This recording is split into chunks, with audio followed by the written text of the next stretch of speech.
elles ne sont pas issues de transgénèse. Donc il n'y a pas de gène étranger qui a été apporté. Donc elles échappent à la régulation sur les OGM, mais sont issues de la mutagénèse.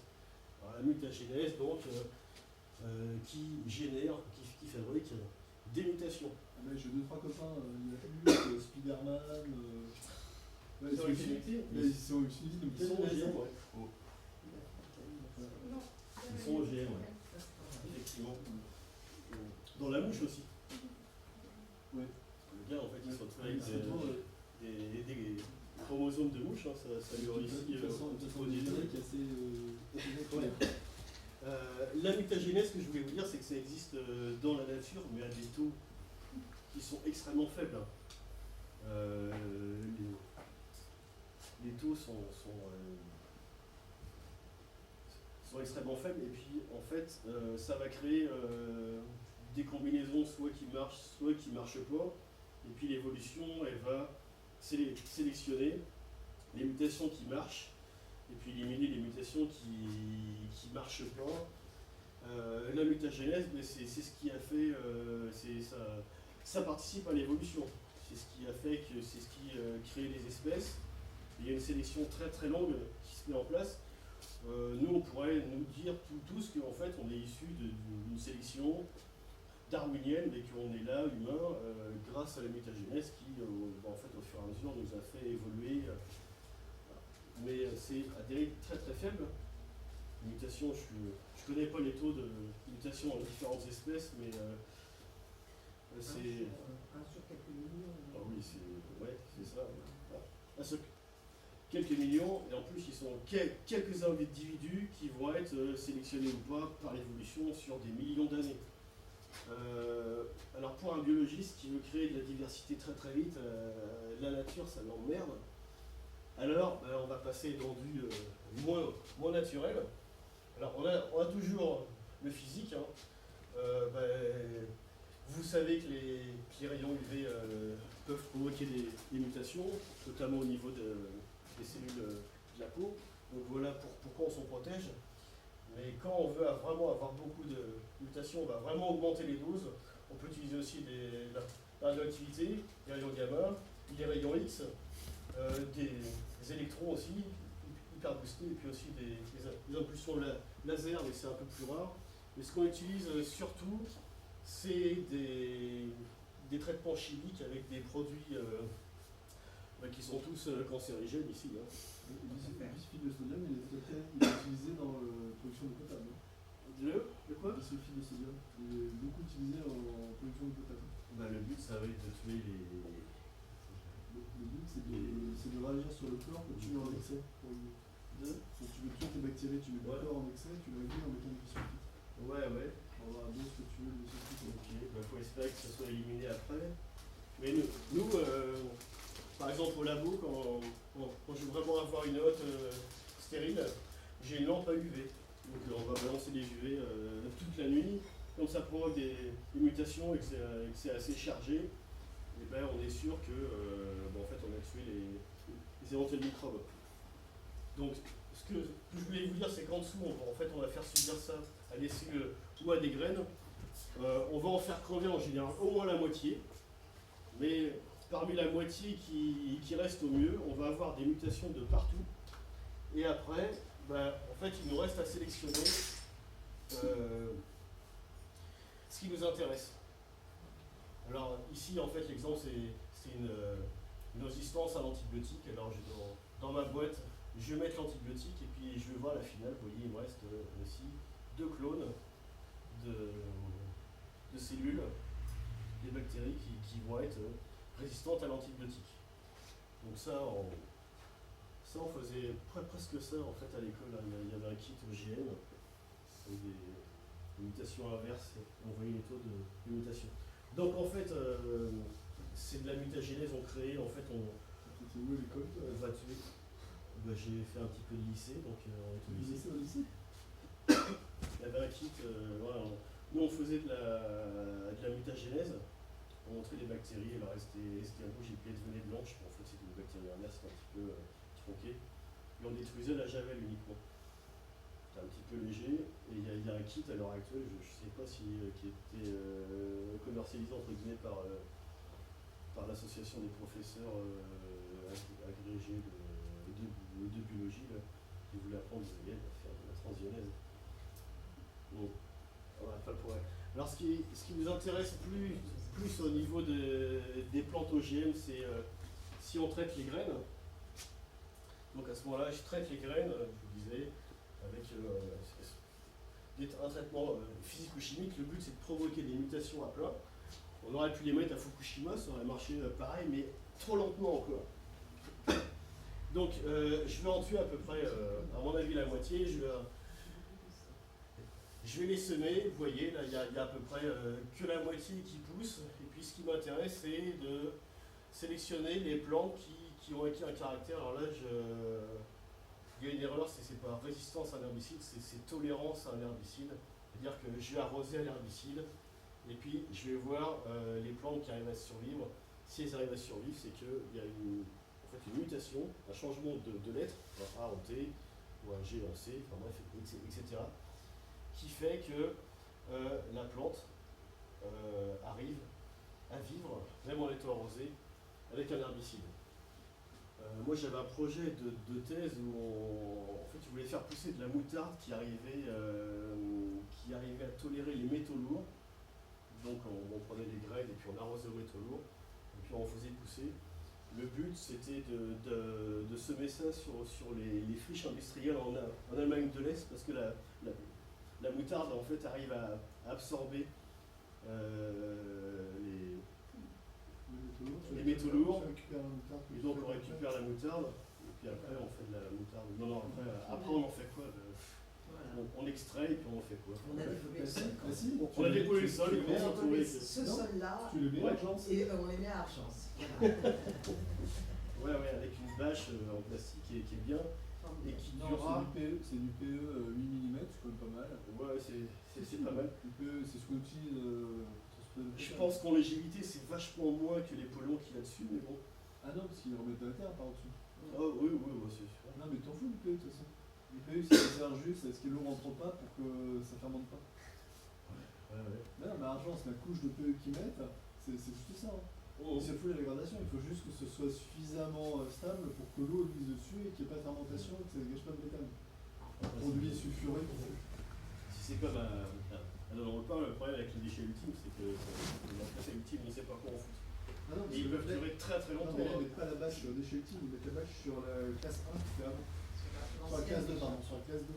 Ouais, Et la classe 1, ils en font du béton, ils mettent pas de bâche. Ils font un béton et le béton c'est considéré comme indestructible, parce que c'est bien. Ah oui, c'est pas hyper vrai, poreux le Le béton béton. Mais si, c'est indestructible. Attends. Il y a de la biocorrosion. Mais tu rigoles, attends, on le met au-dessus de Tchernobyl, c'est bien la preuve que c'est indestructible. Arrête, tu veux pas de contre le progrès et tout. Bon. Donc, qu'est-ce que je voulais dire? Ouais, et donc ici, vous voyez, je suis parti de millions de graines, j'ai utilisé des produits chimiques. D'ailleurs, il y a pas mal de biologistes moléculaires qui sont morts d'un cancer du pancréas à cause de ça. Puis les étudiants, je sais pas, ça va arriver un peu après. J'avais une collègue, au niveau de la peau, c'était assez terrible. Je sais pas si on a encore envie. Enfin bref, et donc je suis arrivé péniblement à une plante qui arrive à tolérer mon herbicide. Alors qu'est-ce que je fais après? Eh ben ouais, alors pourquoi est-ce qu'elle tolère? Ben, vous avez vu ça, donc je prends l'exemple du tournesol Express Sun qui s'appelle le Sioux 7. En fait il est tolérant aux herbicides à base de sulfonylurée, d'où le SU ici. Et puis comme c'était le 7e essai, c'est Sioux 7, en français ça fait Sucette. C'est assez marrant. Et donc en fait elle arrive à pousser en présence de sulfonylurée parce que elle a une protéine, donc la protéine AAS, quand elle est normale, comme le PSPS aide à la synthèse des protéines, à la fabrication des protéines, et puis si on traite avec le sulfonylurée, elle est bloquée, pas de synthèse, la plante crève, mais là, vous voyez, il y a un changement de perle, c'est une perle rouge à la place de la perle bleue, ce qui fait que le sulfonylurée n'arrive plus à se fixer sur la protéine synthèse des protéines utiles. Vous voyez, c'est exactement le même résultat qu'avec l'enzyme EPSPS des plantes au Roundup, sauf que là, j'ai pas eu besoin de faire appel à un gène de protéines, de bactéries que j'aurais inséré par transgénèse, vu que mes millions, enfin mes milliers d'essais par mutagénèse m'ont permis d'avoir la mutation qui m'intéressait. Enfin, tu l'as quand même obtenu par hasard, la mutation. Je Tu l'ai fais ta obtenu. mutagénèse. La mutagénèse, mais c'est... Ouais. Alors que quand tu fais un OGM, tu vas plus vite à l'essentiel, tu vas directement Ouais. cibler le gène. La transgénète, en fait, on cible le gène, après on ne sait pas où on l'insère, on ne connaît pas les conséquences, et idem, on sélectionne pour pas avoir une plante monstrueuse. Enfin, je l'ai eu par hasard, Oui, enfin, bien orienté. genre un petit Ça peu s'appelle aidé le hasard, on va La dire. mutagénèse dirigée. Non, ça c'est totalement aléatoire. Là. Mutagénèse aléatoire. La mutagénèse dirigée, c'est encore autre chose, mais il n'y a pas encore de plante OGM à ma connaissance, enfin, à part une qui utilise le système Casper-Cas9 qui résisterait à un parasite. Parce que la susceptibilité au parasite tient sur un gène. Et c'est un cas hyper rare. Donc pour l'instant, commercialisé, on n'a pas encore de mutagénèse dirigée. Ouais, parce qu'en science, comme on a quand même un petit peu moins bourrin, quoique, on essaye de faire une mutagénèse dirigée pour arriver à cibler le gène qu'on veut inactiver ou qu'on veut modifier.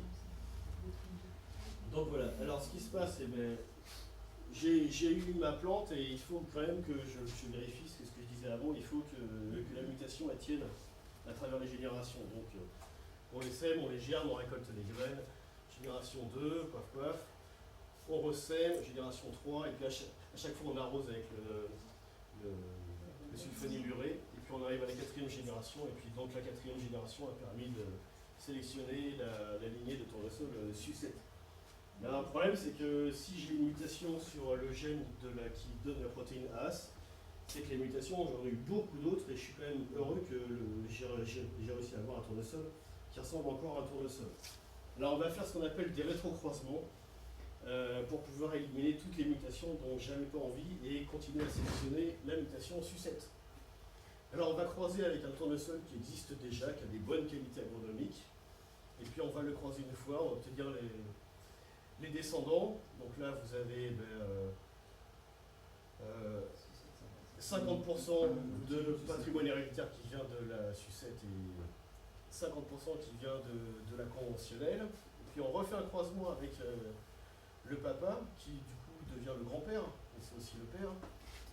Et puis donc 50-50, on redoue à 25, 75, et puis on refait un croisement avec le père, le grand-père, arrière-grand-père, et puis ainsi de suite, jusqu'à avoir, allez, on va dire 99% qui vient du conventionnel et 1% qui vient du sucette.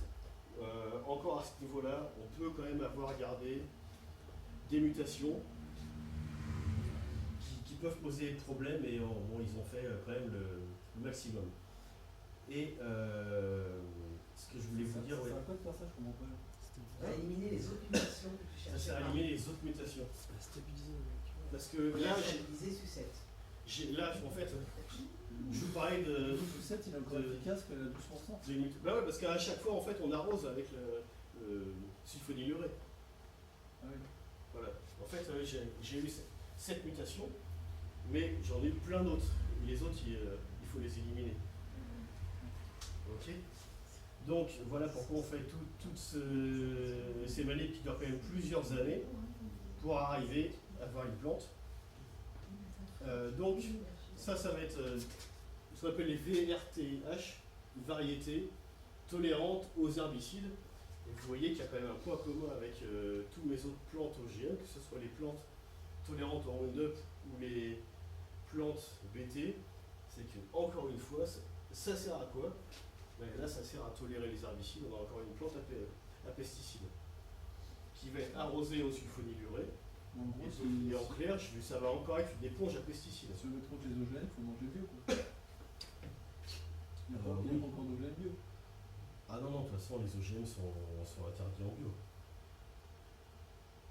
Même Donc, le mutagénèse, même tout ça.